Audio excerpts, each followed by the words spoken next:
Hello everyone. Let's understand position versus time graph and velocity versus time graph with the help of PET stimulation, the moving man stimulation. So here I'm having position versus time graph for a man. So suppose if I operate the position and if I can take the position at the constant, let me take as 2 meters, and if I can hit the play button and the person is at here 2 meters, so that tells about the person location, and the graph is plotting at here, so this is the position x versus time. Now this graph is a straight line, so because the object is not moving, so this represents the object is in position versus time graph, the object at rest.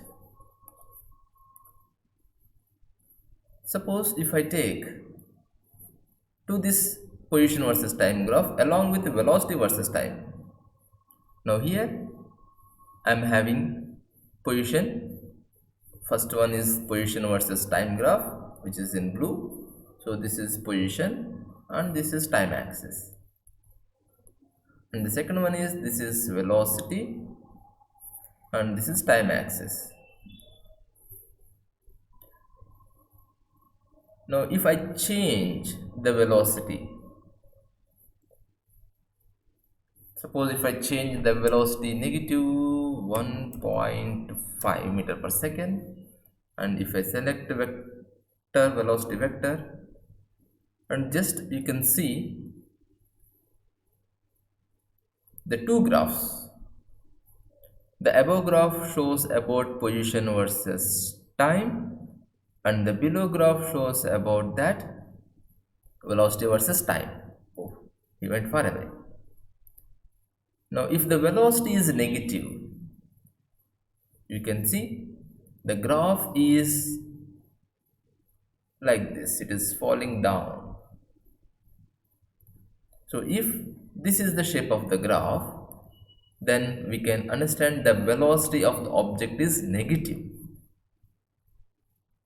Suppose if I take velocity is positive, so let me clear, let me add some others. Suppose if I take the velocity at here, positive velocity just 1.5. Now if I hit play button, oops, is at rest. Now let me take him as at 2 meters. Now let me clear everything. Now if I give the object velocity 1.5 meter per second, now let's hit play button. Now if the object is at 1.5, sorry, if the velocity is 1.5,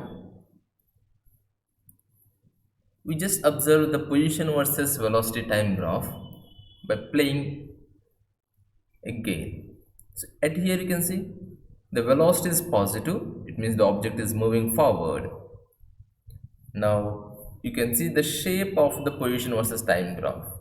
So this is increasing slope, but here the velocity is at here is 1.5 meter per second. If I play again, so after reaching up to the distance 10 meters, now the moving man came to rest. When he comes to rest, if you see the change in the shape of the graph, the change in the shape of the graph, the velocity becomes 0 and the position becomes constant. There is no increasing slope. So if velocity is positive, if velocity is positive velocity, we can get position versus time graph as a positive inclined slope. Now if I take together position versus velocity, suppose if we take the moving man at -8, Now if I can give the velocity of this moving man at 1.0 meter per second. So it's a positive velocity. Let his play. Now after that I would like to change his velocity. Now he's moving with 1 meter per second. Now I will change his velocity to negative. Now if you can observe the position versus time graph. Now his velocity become positive and now his velocity becomes negative. Now if altogether if I can play back and watch slowly. Now he's moving forward and velocity is constant. So constant velocity and moving forward. So up to at here, if you can see the inclined slope of the position versus time graph, that represents the velocity of the object, the velocity of the moving man is constant. So up to here he is moving with constant velocity. So here it is showing as 1 meter per second and this is also a straight line. So it is constant velocity.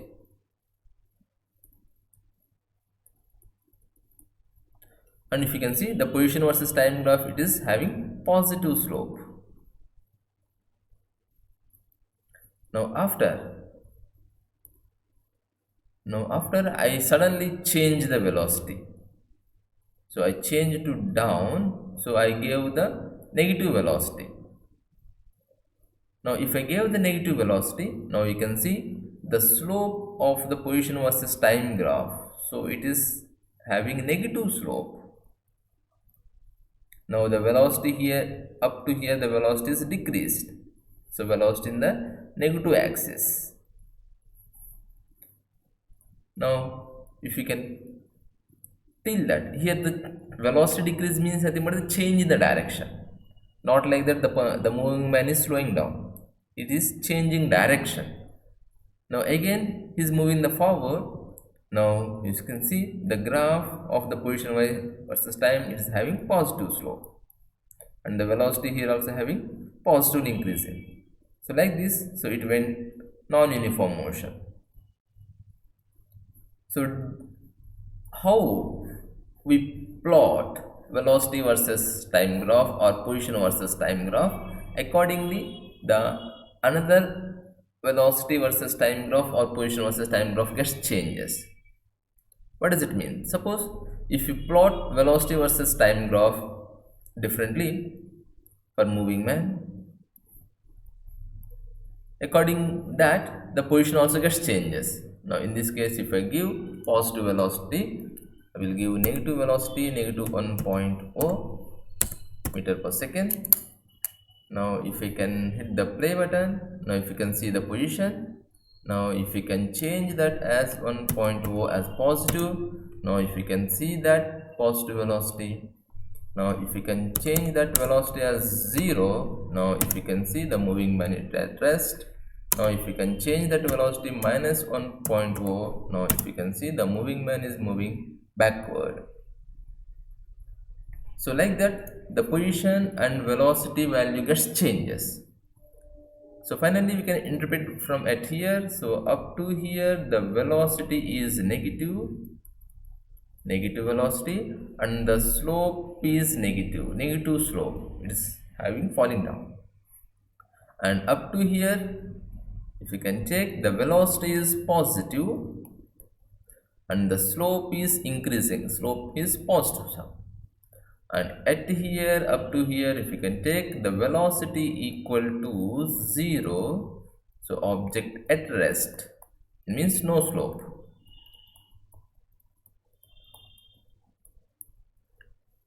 So the slope of position versus time graphs gives velocity.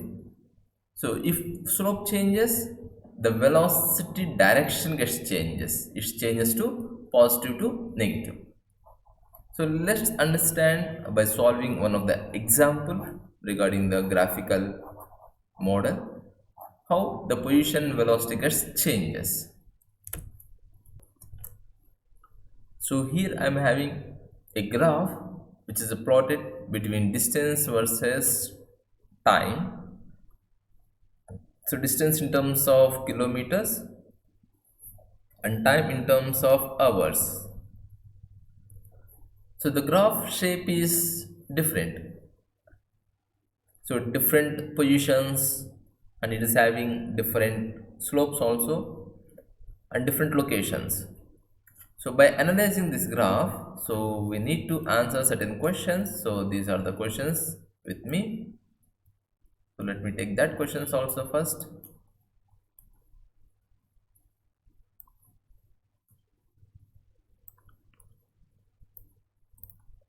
Now the distance time graph for a girl on a cycle ride is shown in figure. So girl is doing the cycle riding. So that is the distance time graph I shown in here. Distance in terms of kilometers and time in terms of hours. So let us try to answer the following questions. So the first one here, how far did she travel? How far? Far means how far? How long did she travel? So on the time axis, sorry, on the distance axis, the maximum point at 60. So how far she traveled? She traveled at 60 kilometers. That is the total distance she covered. How far?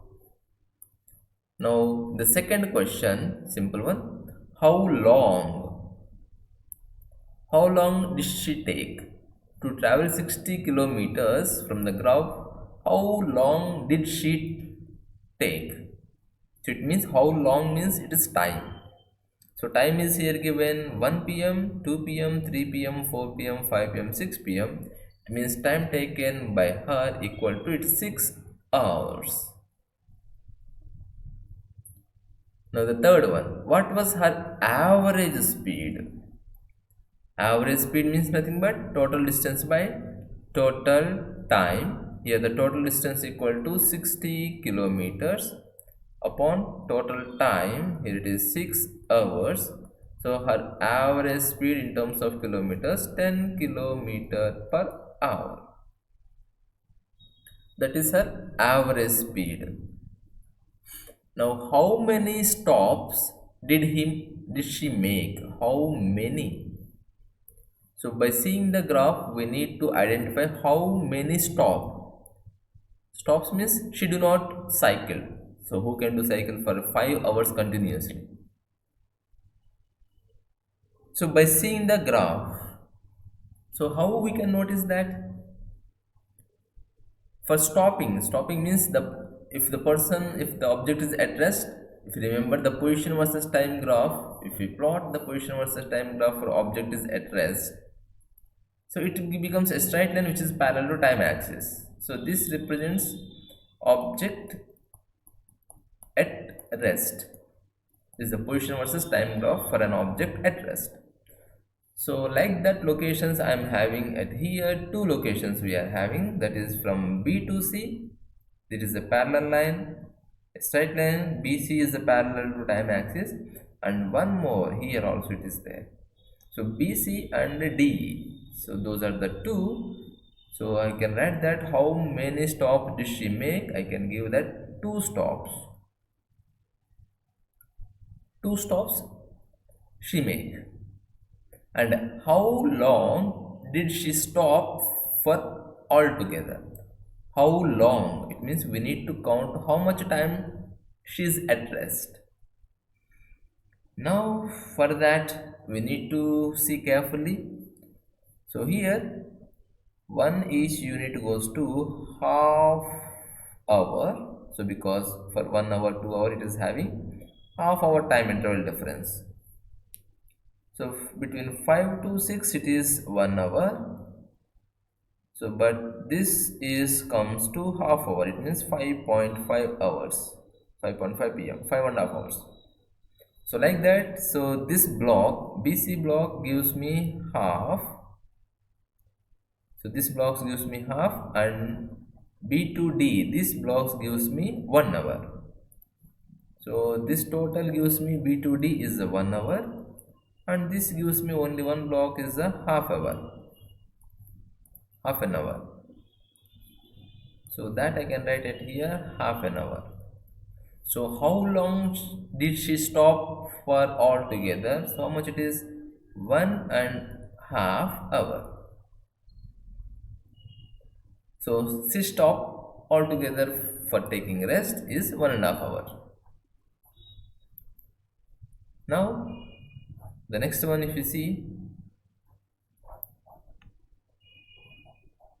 let me clear this first so I can get space. Now, what was her average speed excluding stops? Take out the stops and let us calculate what her average speed.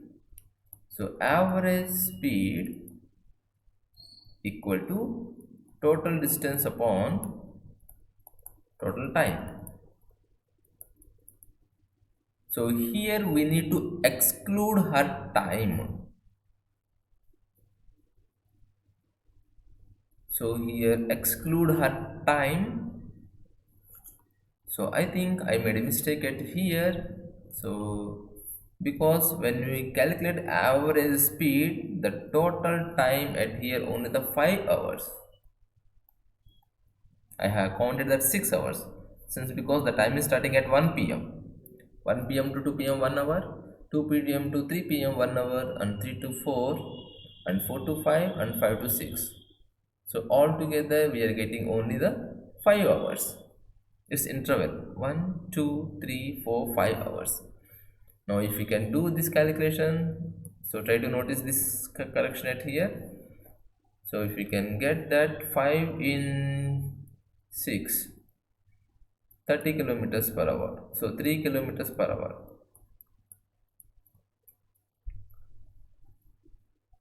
Yeah. Oops. What a calculation it is.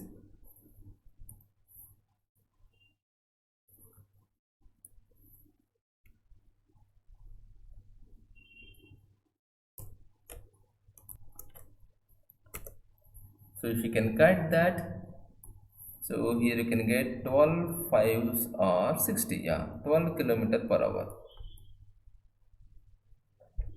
Yeah, small mistake. Now to answer the fifth question, what was her average speed excluding stops?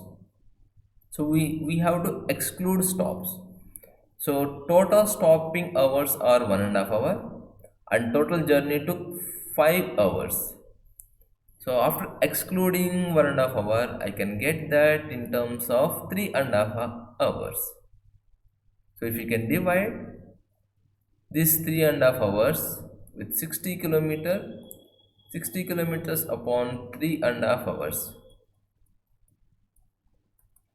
So that final answer we will get in terms of her average speed after excluding the stopping hours. Now for the last one, that is, how can you tell from the shape of the graph when she traveled fastest? So fastest. So in which of the segments? Either the O to A or A to B and B to C and C to D and D to E and E to F. So in which of that she traveled fastest? So by seeing the slope we need to, by seeing the shape of the graph we need to identify. Now if you remember carefully, the velocity versus time graph for the position versus time graph. If the velocity is the more, the slope of the graph, slope is steepest. So if the velocity is more, slope of the position versus time graph is steepest. So among this all the curves, A to B, O to A, and A to B, and B to C, and C to D, and E to D, and E to F, among these all segments, E to F line is the very steepest by comparing all. So understand that carefully. So this segment is very steepest.